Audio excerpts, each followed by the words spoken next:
Welcome everyone to the Robin Report Annual Forum. I'm Deborah Patton, editor of the Robin Report, and I want to thank you for joining us for the third in our series of in-depth conversations on how retailing is being re-engineered and retooled over the past 8 months. Today, we have Matt Laukaitis, who's the Global General Manager of Consumer Industries at SAP, who joins us from California. And he's going to moderate a wide-ranging conversation about a flashpoint issue, sustainability. He's joined by Dr. Jessie Daystar. He's the Chief Sustainability Officer from Cotton Inc., and he's in Raleigh. Hanna, Hallin, the Global Sustainability Manager at Treadler, an initiative of H&M, and she's in Stockholm. Jasmine Glasheen, a Next Trends Analyst, who's in San Diego. And Cantrell, who's owner of Annie's Blue Ribbon General Store in Brooklyn and an associate professor at FIT, is currently in a congressional hearing, and she's going to join us as soon as she can. So don't be surprised when she pops in. I'll be back later to field a Q&A from you, the audience. So please use the Q&A box at the bottom of your screen for your questions.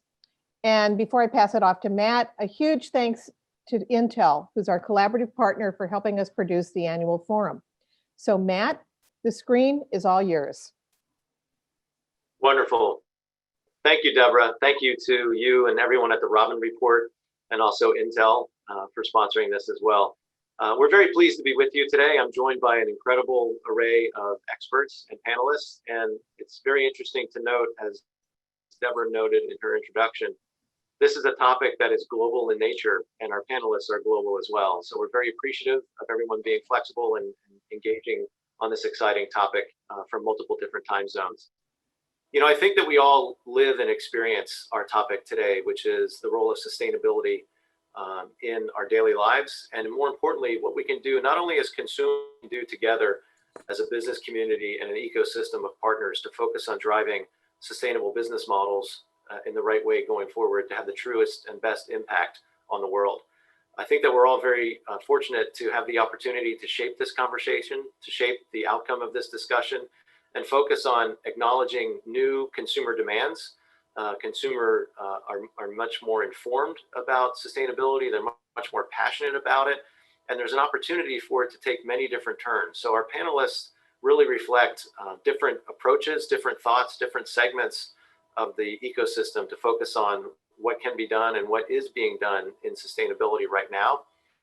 And more importantly, I think we're going to talk a little bit more about what forward-thinking brands are doing and what we can all be doing better to focus on driving sustainability going forward. You know, I think in the past, people used to think about profits. If you have profits, you can drive sustainability. But I think what's interesting is we're seeing a shift where we're seeing sustainability and the right approach to sustainability is actually driving profits.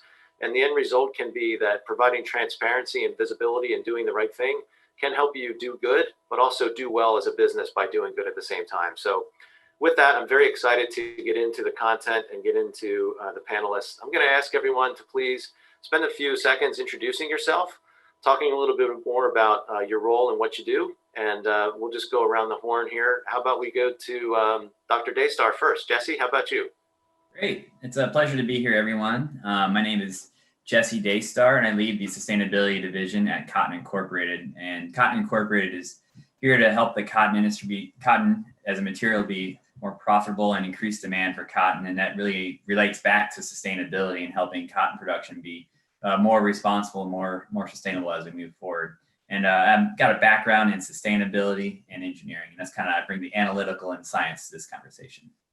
Fantastic, thank you. Jasmine, how about you? Hi everyone, my name is Jasmine Glasheen. I'm glad to be here as well. I am a Next Gen Trends Analyst, so I speak about millennials, Generation Z, their purchasing behavior, what influences it, and how that impacts the retail industry. Oh, wonderful. We're looking forward to hearing more about that and getting some insights from you along those lines and others. And Hanna, how about you? Hi everyone, I'm Hanna. I'm the Global Sustainability Manager for Treadler. I've spent the past 8 years working for the H&M Group in different roles on sustainability. And now with Treadler, we have launched a B2B initiative.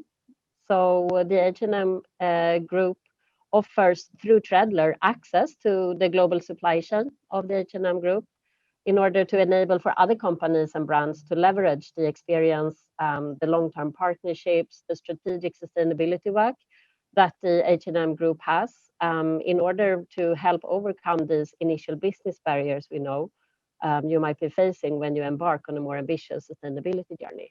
So that's what I'm representing today. Wonderful. Well, thank you for being here. So I think let's get started maybe by just kind of grounding everyone.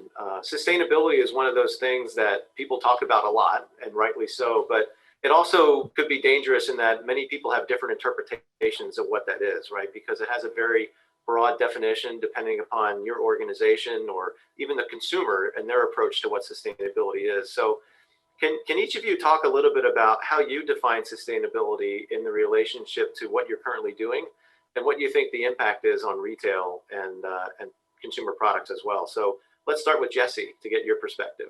Great. Yeah, sustainability, it's a big word that has many definitions, and I think it largely is unique to your organization or what you're trying to accomplish. But generally speaking, there are kind of three pillars that generally fall into the sustainability realm, being people, planet, profit, or sustainability from environmental, social, and profitability perspectives. In terms of cotton, really, I think the sustainability definition would be, how can we create cotton in a responsible and efficient manner that preserves the resources and make sure that future generations can continue to grow cotton as we move forward, as the world changes around us. And this really relies on continually improving, because sustainability is not an endpoint. As soon as we add another person or the world changes, the whole definition of what was sustainable today, as the world changes, is no longer sustainable. So we got to be in tune with that, measuring that and understanding as the earth becomes more populated, how can the industry implement best practices, be more efficient, and implement technologies and continually improve. And I think that's really what the cotton industry is doing and has done. And I think more at large, that's what we have to think about this as. It's not an endpoint, this is a journey, and how do we create those feedback mechanisms to keep us moving forward? That's great perspective. Thank you. Jasmine, how about you? So I think about sustainability in terms of demand, that millennials and Generation Z are I believe, the driving force in the demand for sustainability. I believe that there are benchmark generations that set the consumer mindset for all other generations. And I believe that that was millennials, and right now that's Generation Z. And what they're saying is that they want more sustainable product, and they're following through knowing that they vote with their dollar and evidencing that in their purchasing behavior that then trickles down to all other generations. So this is something that consumers are demanding and that brands have to respond to, whether that's a luxury brand or in the fast fashion sector. It's permeating every single sector right now. Thank you. It's amazing the impact a generation can have, and it's also inspiring to see each successive generation taking that ball and making it even larger and more impactful. So very, very important. Hanna, how about you in terms of your view on that unique perspective, I think, with everything you've described in your intro, and you occupy such an important part of the market. What are your thoughts? Well, I think that sustainability has for too long been associated with the compliance to regulations. And I'm certain, and I believe everyone here agrees, that we're far beyond the point where that is enough. So I do think the challenge for our industry right now is to move beyond compliance at scale, and that brands need to play a more active part of a positive change. And the purpose is really to make sure that our industry can stay successful within the planetary boundaries and have a positive contribution as well to the global sustainable development goals. I'm also quite certain that brands and apparel buyers are aware of this and do feel the expectation from the customers and want to do this. But we still see that too little is happening. And often it's a lack of resources or investments or the leverage that it takes to actually go where you need to go. So in our experience, to create sustainable supply chains, you really need to roll up your sleeves. You need to find solutions to address very complex issues. And this often requires a very close and trusted collaboration with the suppliers. And this is where Treadler can help remove some of these initial barriers to inspire and empower other companies to take these steps and move on this sustainability journey. By starting with sustainable products, sustainable eventually moving to a more circular way of doing business. That's definitely where we see a lot remains to be done, and it's encouraging to see that the consumer is an increasingly strong voice cheering companies in this direction. Very good. Yeah, and just as the generations can be inspiring, certainly the best companies and corporations can be inspiring as well. So it's great to see your brands setting that example. And oftentimes all it takes is that initial spark to show that it can be done and can be done well, to inspire others to take action as well. So thank you for that. Let's talk a little bit about the COVID-19 impact, right? So Tom Friedman, the famous author, has said that COVID-19 is really just a warm-up for climate change. So how are we all planning for the worst case scenarios as we try to strive to attain a sustainable future as well? Let's again start with Jessie for this one. Yeah, great.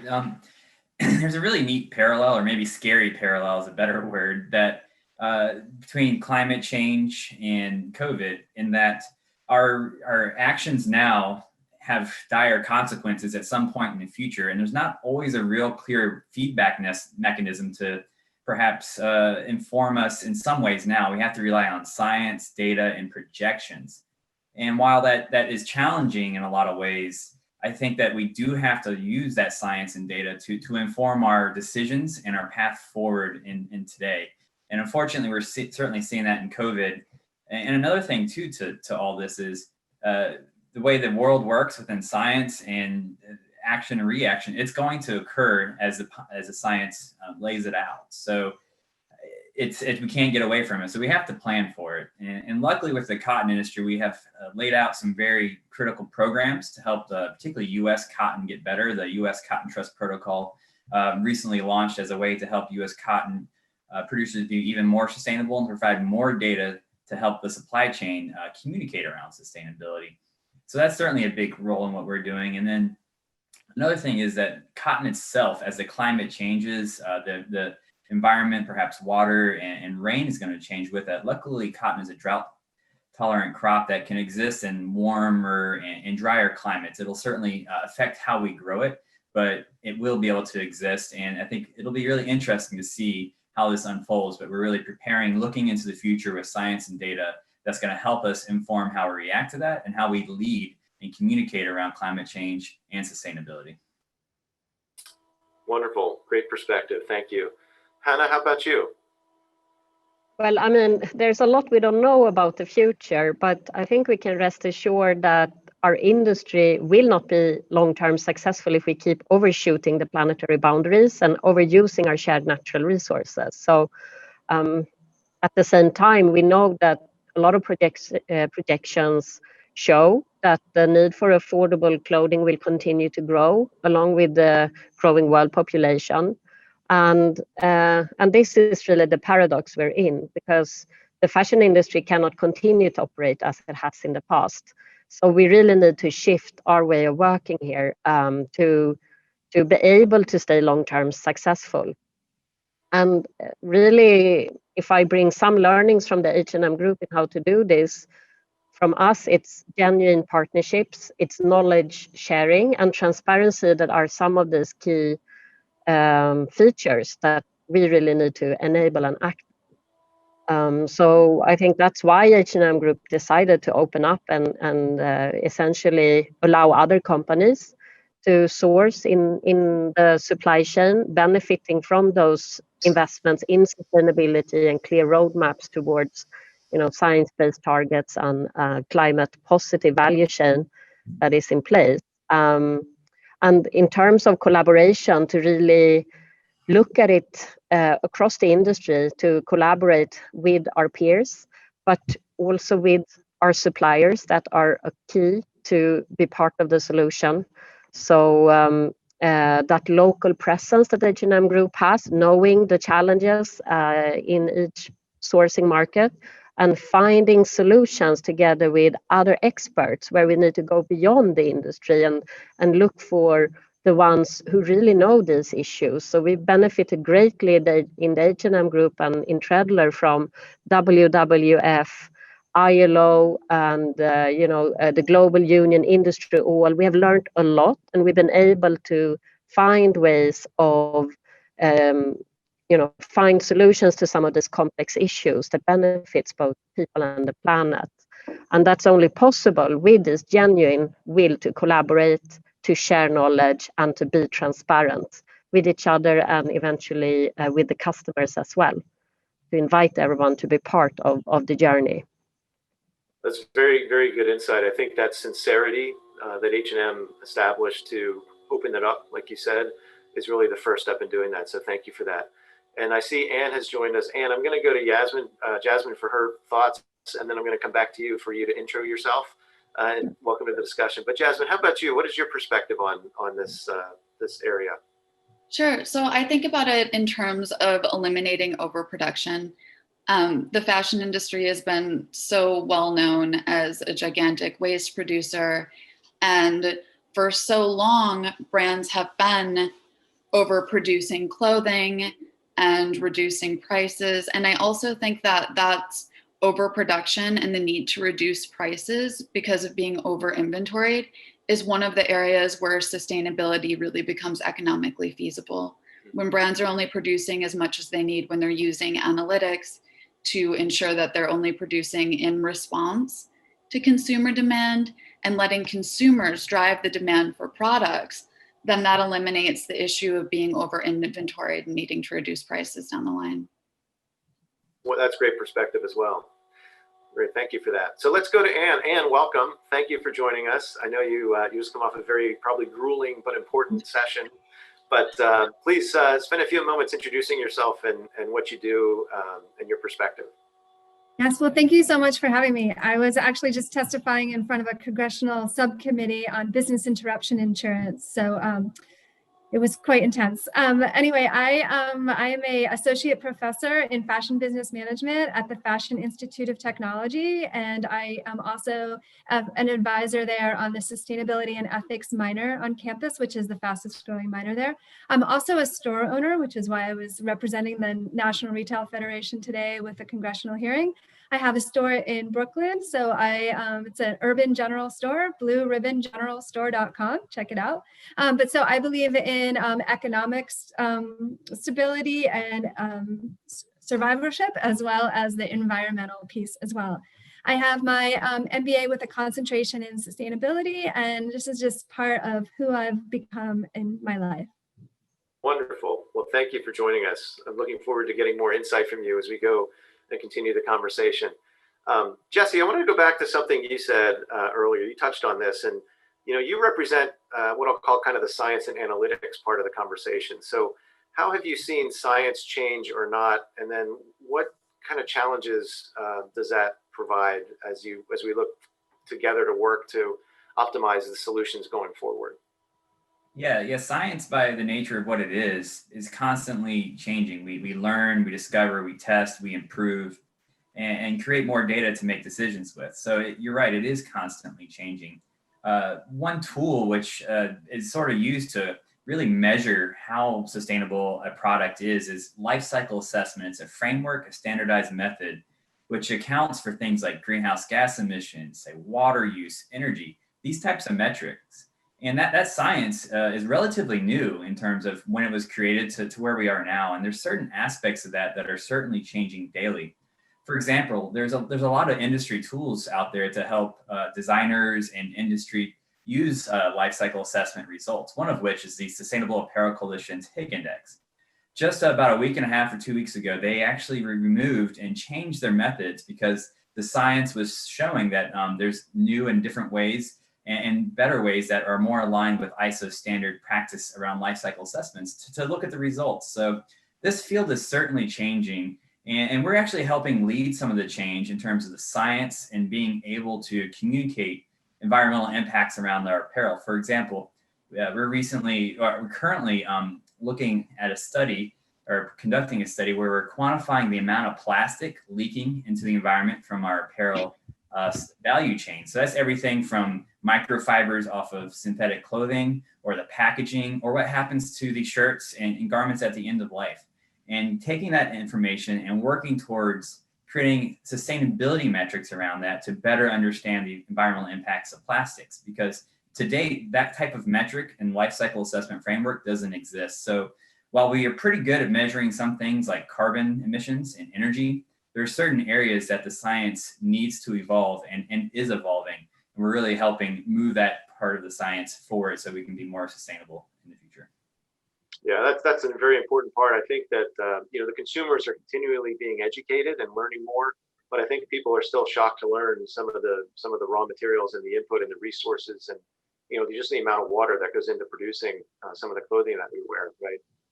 I think people are now starting to realize some of the challenges with the amount of plastic that's being dumped in the oceans essentially as a result of wearing some of those things. Exactly. Hanna, let's talk a little bit about your experience, obviously in Europe, but you're a global organization, right? So do you see a lot of differences between regulations and compliance aspects? And if you do, what can you teach US retailers about what your own experience has been? Well, I mean, I think it's really encouraging to see legislators increasingly wanting to respond as well to consumer demands about, possibility to understand sustainability claims and to know that companies are taking responsibility. But when it comes to the experience in Europe and when you see some leading European brands on sustainability as well, I wouldn't say that it's because of the regulations. There might be other things that plays in, not the least active consumer engagement in these issues for the past 20 years. So I do, again, want to emphasize that compliance to laws and the international standards is important, but it's, we can't wait for that. And it's not that in itself that will move our industry to where we need to be. We need to be better and more progressive than that. So it's really to move towards, lean into collaboration, to transparency, to setting ambitious targets, even targets that might feel hard to reach, but in order to drive the right change. And it's really hard to make this journey overnight. But we know there are a lot of concrete steps you can take. So while legislators do have a role to play, and from the H&M group side, I know there is a lot of involvement and positive conversations going on about the need for strengthening policy in this field.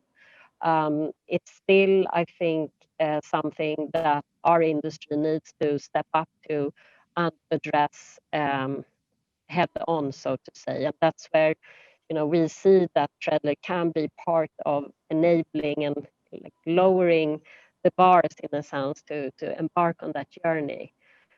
Because we, as industry players, know our industry the best, we know our customers the best, and we should be able to find these solutions and drive the right behaviors regardless.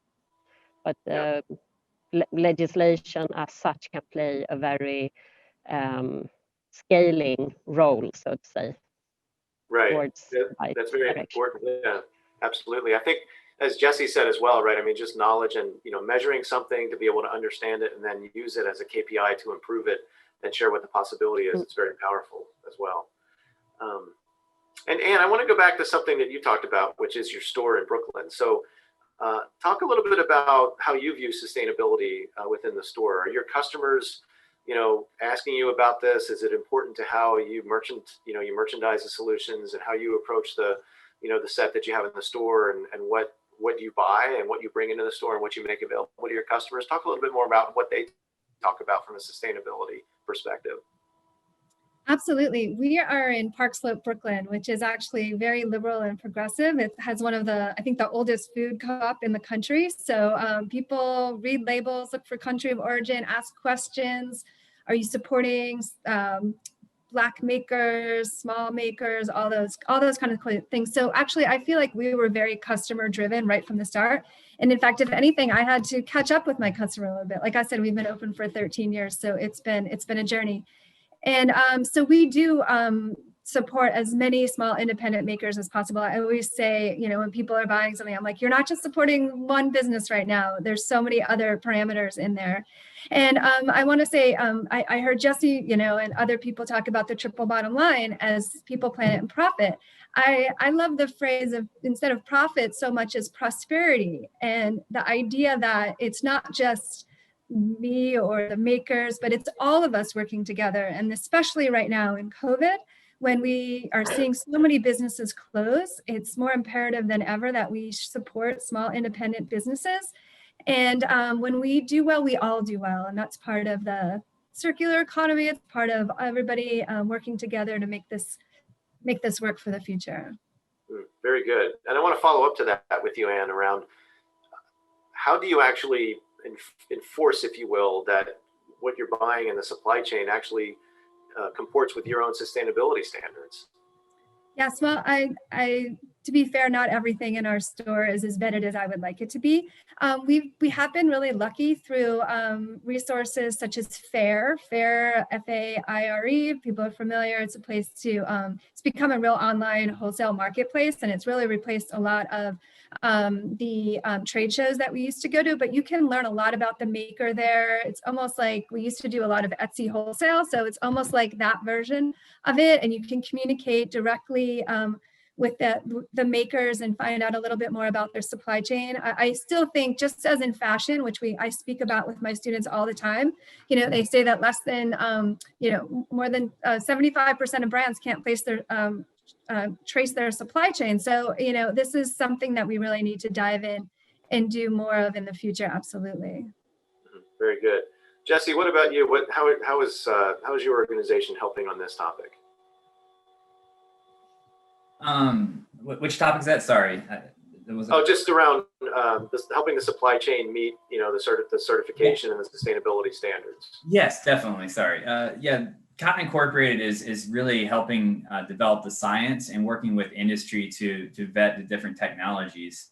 U.S. cotton actually is largely traceable in that we have bale IDs that actually goes along with the cotton, which really sets it apart as a unique identifier within the cotton industry.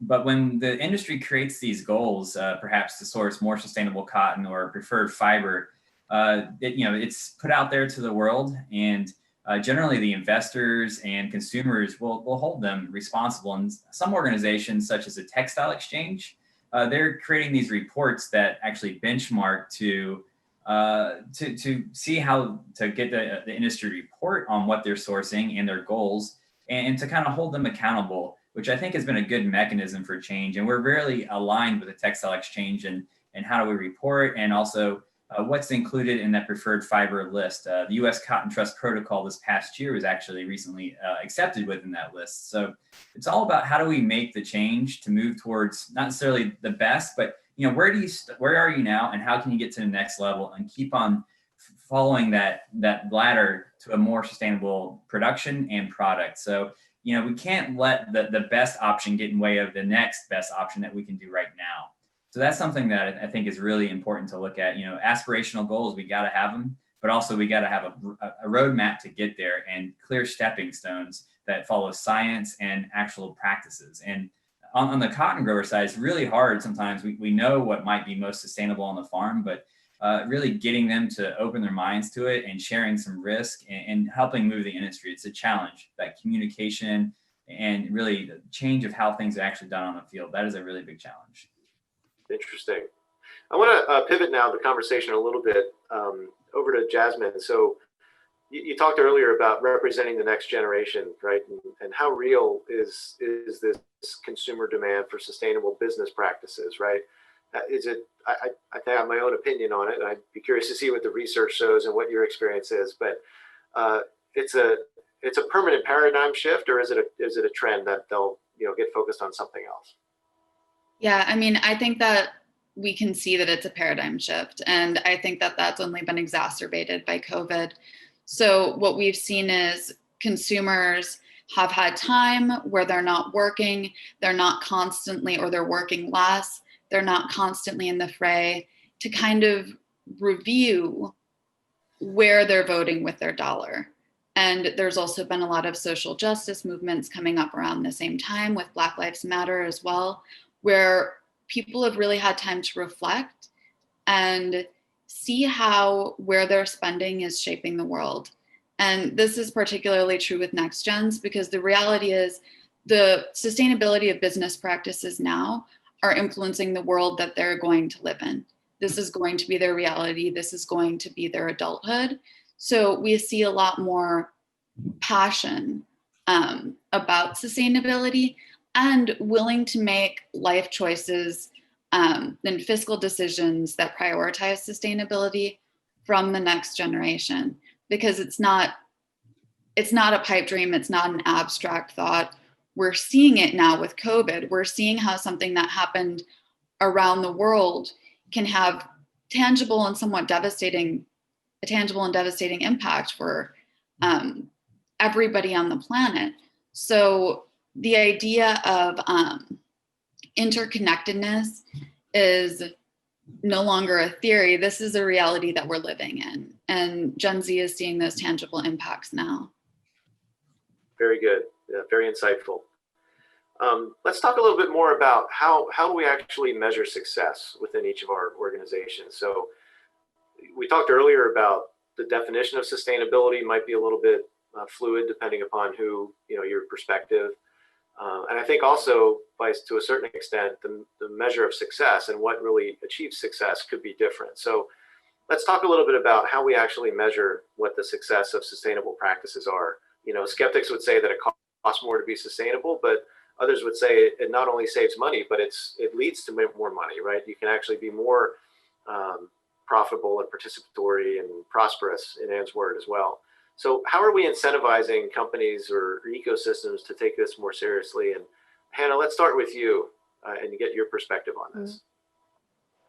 I think this is an important question. And for us, we really think that there are some great initiatives going on right now in the industry that can enable not just great tools for measuring, but actually also for publicly and transparently compare performance. Because I do think we have had a tendency to look at sustainability, as you mentioned in your previous question, meeting certain standards.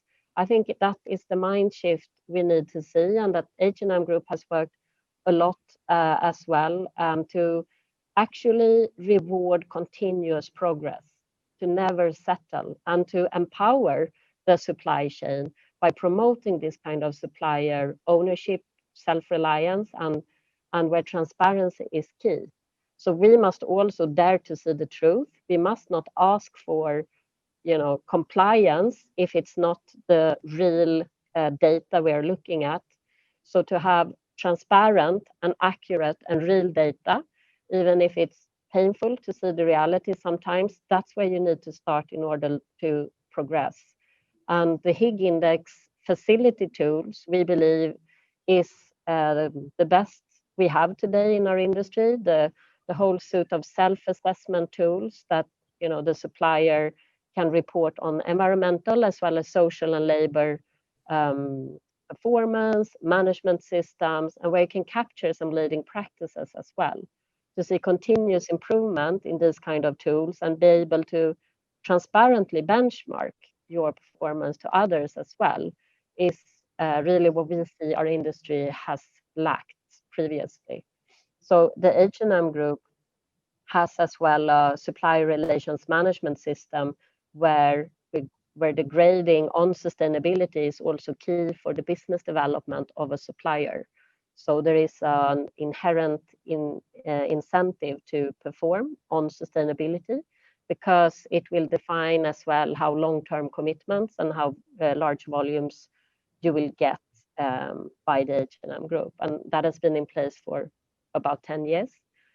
So I think from Treadler's perspective, this way of working, we know it's a challenge to implement. We want to enable for others to benefit from the progress that we have seen in factories while taking this approach, to offer as well factories with 100% verified Higg index data, both on environmental, on social side, in tier 1 as well as tier 2. I mean, we are proud of our supplier partners, and we want our clients and their end customers to know how good they are, but also be honest where there are still room for improvement. So definitely the way we measure is important, and we can do so and behave in a way that actually makes it possible for suppliers to take investments that are needed. We know there are some low-hanging fruits, maybe with energy efficiency, and some really painful points to install water treatment, effluent water treatment plants, and replace coal burners with renewable options that can be enabled if you have this long-term business commitments, so you can predict how the return on that investment can look like if you are a factory owner. So yeah, I think it is very critical to have a way of measuring and rewarding that is integrated in your business. And eventually, while engaging consumers in these topics as well, the demand will also increase for sustainably sourced products. Very good, very insightful. And I think that, you know, first you've been at it for 10 years, as you say, maybe even more from an unofficial start point, but it's not something that just exists within the procurement organization, right? It permeates the entire organization, right? The designers think about it, the merchants think about it, your finance team thinks about it in terms of how they view the performance of the organization. So very good. I think there's some really good best practices and things to learn from that example. Thank you. Let's talk a little bit about consumer demand for sustainability. And has this changed at all? Has this been accelerated during the coronavirus crisis? If so, what do we think is driving that? Is it a view of people kind of wanting to be more authentic now and kind of reevaluating things? Any thoughts there? Let's go to Jasmine first on this topic. Yeah, so consumer demand for upcycled clothing alone, and upcycled clothing, sorry, my cat wanted to make a cameo. Upcycled clothing is clothing that is made from other discarded clothing, again, eliminating the waste problem. That's grown by 42% during 3 months of the pandemic. Searches for vegan leather have also grown. So we're actually seeing a tangible impact of consumers that are driving the demand and much, much more interested in sustainable business practices. And again, I feel like a lot of that is coming from the fact that there's no more denying the interconnectedness of the planet and the impact that such a small driving force can have on absolutely everybody. Very good, yeah. And what about you? What are your thoughts on that? Well, I was thinking about how impacted the supply chain has really been. I mean, when we think back to thinking about Chinese New Year and how so much was closed then, and how even it's just been exacerbated over time. So we haven't been able to get the deliveries that we want. The things have been canceled. There's a whole movement, pay up. It's just been a lot of things that have been really forward facing to the consumer. So when I was thinking about your last question too, I think about the short-term gains versus long-term advantages that a lot of these companies can find. And I think it's really driven by the consumers want. And the consumers wants to support companies that are doing well, that are doing right by the environment, that are really, and listen, I talk to students all the time. They can see through all the BS if a company is saying one thing about social justice or climate, and then, they work there or they shop there and just see a different story. So I think, I'm sure to Jasmine's, shaking her head, she hears this all the time as well. So between the supply chain being really compromised, between this awareness that when we shut down for a couple weeks, the blue skies came out and and things started growing. I mean, it was just really amazing to see that how quickly we can hopefully we can bounce back from all this. So between the supply chain, consumers' needs, and consumers' wants to really push us into this new way of thinking, I'm hoping that these will stick after we're through this crisis. Very good. Very good. Jessie, what about you? What thoughts do you have on this topic? Yeah, definitely. Some research we have shows that there's actually been a 54% increase in demand for more sustainable products and practices. And we find that to be very interesting. That's within the COVID era. And roughly about 42% indicate that they're actually more vocal as to, you know, being communicating and really putting this out there is what they really want. They want more sustainable products, more sustainable practices, and they want brands that have these goals. And 48% say that if the brand or company doesn't meet their sustainability goals, they would likely switch to another brand. So that comes back to that accountability from consumers. So we feel that the market is here, the consumers want this, and as you look towards the Generation Z that's coming up as a bigger market for products, it's not going away, and it's going to be more important than ever. So I think it's here to stay, and the data continues to suggest that. I agree with you. Absolutely. I agree with you. Hanna, what about you in terms of what you're seeing from a coronavirus perspective? How does that relate to sustainability and what the view that your organizations have with that? Well, I mean, I think it's an extraordinary situation that we've been in for the past months. We really see, in a way, how interconnected the human health and the planetary health is. And I mean, it's so obvious now that the virus has had this devastating effect on people and people's livelihoods. It has disrupted supply chains, like, I mean, Anne, you mentioned.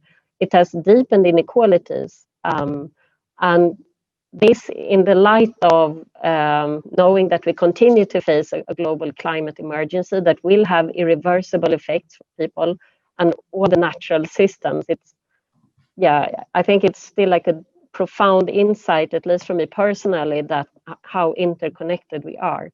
And we can see as well that consumers are looking for more meaningful relations, wanting to be part of a positive, you know, footprint and a positive change in this world. And also, I think many consumers have been able to connect to supply chain employees in a way that, you know, maybe weren't as prevalent before if you weren't faced with these questions. So we definitely see a great opportunity here for, you know, more equitable and mutual partnerships with your supply chain partners. We see a great opportunity as well to, you know, promote transparency because the whole lack of product flow visibility during the crisis has also had a lot of environmental impact as well as social impacts, and this opportunity as well to be able to be agile and flexible in your assortment in a way that you can take your responsibility as well as a buyer and make sure that you find solutions together with your supplier that are not leaving each other stranded, so to say, in a crisis like this. So I do think there are some great learnings.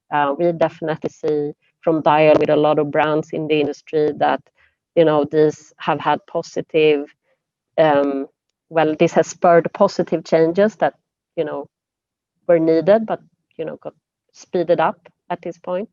So I do hope we will, you know, have a more interconnected view, and that will also enable us to find solutions together and start as well the scaling of sustainable products and responsible sourcing practices.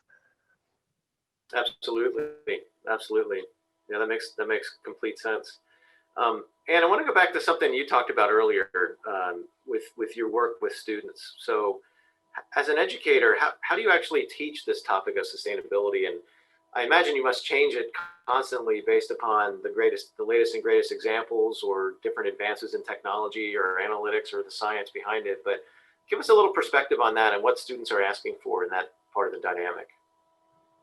Yeah, and I apologize. The sun just keeps, sunny day in Brooklyn, so it keeps following me around. I had to borrow an apartment. I don't know if anybody heard, but New York City schools closed yesterday, so my daughter's home. So anyway, all things like that.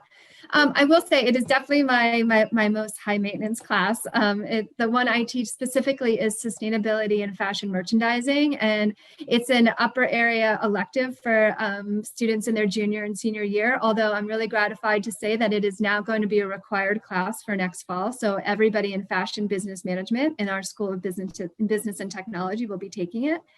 And but also I teach it in every class. I teach Jasmine, I teach trend forecasting, I teach a leadership class, I teach product development, and I talk about it. I really start with the Sustainable Development Goals, the SDGs. And there's a really compelling video with a lot of celebrities that students really react to. If anyone's interested in watching it, you can Google the United Nations 17 Development Goals. And that video just gets people thinking that it's not just about, I think people walk into class thinking, oh, about need to recycle or eco-preferred materials. And listen, those things are really important, but it's about so much more, right? It's about equity. We've said social justice, it's about water, how much water we use for jeans and t-shirts and all of our clothing. And also the, not things that are just visible, but things that are like below the surface. So really getting deep about exploring the triple bottom line, a lot of approach from the stakeholder theory versus shareholder theory, and really trying to just get students to think differently, because this is the future of fashion. It's the future of business world. If we don't get on board, we're not going to have a future. So from a sustainability perspective, this is something that the students, and I've been teaching this particular class now for about 8 years, and the level of engagement has just like exacerbated in the last few years. Like the students come in knowing so much and ask such great questions, and it's really awesome and gratifying to see. I can imagine so. That's fantastic. Thank you. Let's talk a little bit about practicality, right? I think we're starting to get some questions in the chat around, what do you do if you have a supply chain that maybe is not really sustainably oriented right now? Where would you start? Where would you recommend starting? And then secondarily to that, is there kind of a limit around economies of scale? Is there like a critical mass you have to get to in order to be able to actually have an impact or start this in the right way? So let's kind of go around the horn, and maybe I'll start with you, Hanna, around what advice you would have for a brand that wants to be sustainable, wants to live the values of sustainability, but is struggling with how to roll this out and how to actually go out and make an impact in their own supply chain. Well, I think, as I mentioned, we definitely see that we need to tackle head on to move towards more sustainable sourcing and move beyond compliance in that. But I think the easy way to start and the more encouraging and inspiring way to start is really to switch your material base. So move from the conventional materials, which we know have a lot of negative impacts along the whole supply chain, and replace with one of the many available sustainable fibers, recyclable or recycled fibers, innovative fibers that connects fashion with other industries, like the vegan leather made from wine grape residues, or the orange fiber made from orange peels. There are a lot of innovations out there, and I think we have a role as well to introduce this to customers and help them scale and commercialize, because these are the kinds of solutions we need in our industry as well to move forward and to create that direct connection with your customers. I think can give you the positive feedback loop that can help you also to roll up your sleeves and dig into a more sustainable sourcing. Obviously, to have a very close and strategic relation with your suppliers, to go from transactional to a strategic relation will be key in order to understand the situation, find the right common solutions, and progress on sustainability, and not stop at compliance. My brief answer would be call me, reach out to Treadler. We're happy to look into whatever challenges you're facing and see if there's anything we have to offer from the experience and the supplier base we have within the H&M group. But that's my short version. The longer version is lengthy, but I do think it is needed. Start with the product and then make sure those products are made in a sustainable way. Absolutely. Well, that's wonderful. I think you'll probably get a lot of people reaching out to you to get your advice and perspective on how Treadler can help, because you do such amazing work there. Thank you very much for that.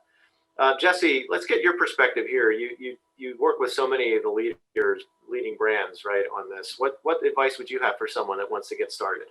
Yeah, it can be overwhelming understanding the science, and then once you understand the science and where you are, how do you make change in your supply chain? There's a lot to do, and it certainly can be overwhelming. But luckily, there's been an increasing number of resources available to brands who are more or less starting their sustainability journey. I would encourage anybody to look at Textile Exchange or other industry associations that actually have boot camps to kind of get a brand going and kind of lay out the framework of maybe the landscape of, okay, how do we measure sustainability? How do you create change by perhaps making goals around preferred fibers? And how do you benchmark and meet your goals moving forward? And I think once you get plugged into those types of, onto that kind of highway, you start to make connections and you can fill in the gaps. But I think it's really important to get connected to people who are already doing this. And then also be aware of initiatives such as the Science-Based Target Initiative, where brands are actually making climate commitments around greenhouse gas emissions that reduce their own emissions in a way that is aligned with what the planet can actually accommodate in terms of greenhouse gas emissions. So really looking at these broader benchmarking and broader goal setting processes, and see how your business can fit into those frameworks and how that also aligns with your customers. What do your customers care about? You always want to have a key tie to that to make sure that you're being responsible to the world, but also being acknowledging of what your customer cares about, and make sure you have some programs or some strategy there to really speak to their needs in terms of sustainability. So, it's a lot, but I think it takes multi-pronged approach, and you can't do it by yourself. So I encourage, like Hanna said, reach out to people in this field who are doing this, and they're generally very helpful. And I also extend that offer to everybody as well. Wonderful. Thank you for that. And there's also some questions in the chat around the apparel resale market, circular fashion. So do we think that that's driven mostly by sustainability interests and concerns, or do you think there's another issue there? And then Jessie, I'll ask for your perspective on that, and then maybe back to Hanna quickly from an H&M perspective around how H&M sees circular fashion in general. Yeah, circularity is becoming a bigger and bigger focus of brands and consumers. I think largely because we see the very visible waste that exists in this world, as well as circularity can be a means to reduction in greenhouse gas emissions and environmental impacts while stimulating additional economic growth in very positive and sustainable ways. So I think that consumers can relate to this perhaps on a more direct level than maybe some theoretical greenhouse gas emissions happening somewhere around the world. It's very tangible to some people. So I think that it is a big sustainability driver, but I do recommend some caution here that when we move towards circular models, we have to understand and quantify how a circular versus other model may or may not impact the environment. We have to use life cycle assessment and KPIs to not only understand where we are, but if we do change, how does that improve? Or maybe does it have unintended consequences and maybe we don't improve? So come at this, any circular model, through an analytical lens with benchmarking and clear science backing it up. So I think it definitely does revolve heavily around sustainability. Thank you. Hanna, your thoughts on circular? Well, H&M Group has the commitment of becoming 100% circular in the value chain, and today Treadler is enabling for other brands to address circularity in the supply chain part of it. By transitioning to more circular choice of materials. There are circular processes in terms of water use, chemical use. There's renewable energy, etc. In the H&M Group at large, I think you've all seen there are a lot of initiatives to look into other business models that can complement the customer experience, simply by enabling the customer to resell or find secondhand goods to repair or remake their garments. There has been garment collecting in the H&M store since 2013. So a lot of initiatives to start connecting these dots, because what if all that textile that today end up in landfills, if we could use the available innovations and turn those fibers into new high quality and recyclable fashion fabrics, that would really be a tipping point, so to say, for our industry to be on the right trajectory towards staying within planetary boundaries while still being successful long term. So we see from Treadler and from dialogue with the many brands as well that many are looking where to start here, and there are a lot of concrete steps you can do, and there are innovations, recycling fabric to fabric, and solutions you can have to engage your customers in this journey as well. So it is encouraging to see. I hope we as an industry aren't too late, but hopefully we can have higher speed going forward to move towards that. So I have a question, and this could be a good question to end the session for all of you, all 5 of you. So in a way, we're kind of preaching to the choir.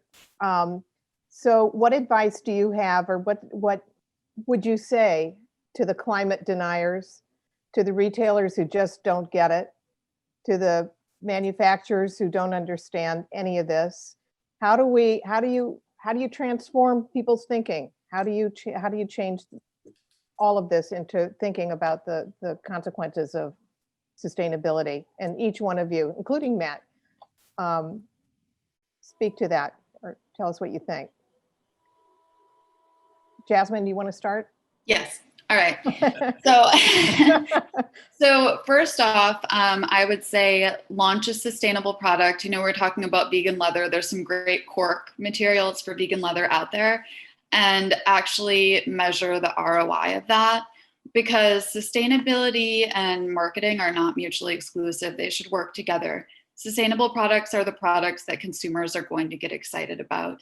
So if people don't believe in climate change, I think that the best way to access them, to change their thoughts, is to work with what they do believe, which is ROI.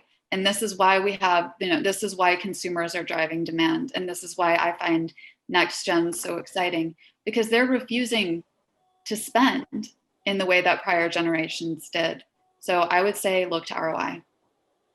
Great. Anne, what about you? I was going to say the same kind of thing. And I hopefully mentioned it earlier too, like the consumer is what's driving that. It's goodwill and company and people that want to support these kind of companies.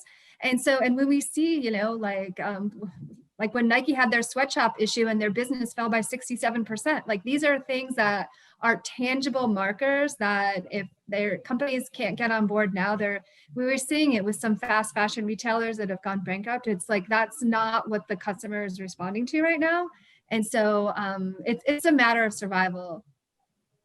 Hanna? Well, I mean, whatever we are wearing today, I mean, in this room, it did take fossil fuels, it did take water, it did take land to make. Our industry is inherently dependent on these resources today. And these are resources that, whether you believe in climate change or not, these are finite resources. And with a growing world population that needs to be fed, etc., you take a business risk if you keep being dependent on these resources for providing the very core of your customer offer. So I think it is obvious that we need to cut that dependency and find other ways of provide and dress a world population and make it possible for people to express who they are with fashion. And that's the challenge we're facing. It's a business risk. And if you take it, you might not be in business in a world with 8.5 billion people. And Jessie, what about you? Yeah, I think echoing the fact that sustainability is a key component of business now. It's not a nice to have, it's a have to have. And investors are really looking towards businesses and brands to having sustainability goals and to meeting goals. And if they don't, that can affect very literally their bottom line. And then once the big brands get on board because they see the market, that's what they want, everybody in the supply chain to have access to that market needs to get in line. And I think the more industry groups can play to cast a wide net and to engage perhaps folks who might otherwise slip through the cracks, but get them on board start to education and maybe give them new opportunities to markets that are focused on sustainability. There's a bit of a carrot and a stick here, but both are existing. You can either be left behind or get on board. That's happening, and that's really driven. Businesses see it; they have to do it to stay in business. So it really comes down to a business decision at this point, and most people understand that. Got it. Matt, you have the last word. Well, first of all, thank you to our wonderful panelists and the great conversation. I would say from this particular topic, I think the writing's already on the wall, both for businesses and then for individuals within businesses that might not share the same view, right? So I think people are seeing the opportunity to do the right thing, have a successful career that's built and predicated on doing the right thing. And I think that they will get left behind, as Jessie has said as well. But thank you. Thank you, Deb. Thank you, guys. You were wonderful. Just one housekeeping word. Our last session is on December 3rd with William Lauder, and he and Robin are going to discuss one of our greatest natural resources, which is our people. So thank you. This was fabulous conversation. Hooray for the planet. Thank God you guys are working toward it. And I really appreciate the time you spent with us. Thank you so much. Thank you, everyone. Bye. Take care. Okay, bye-bye. Bye.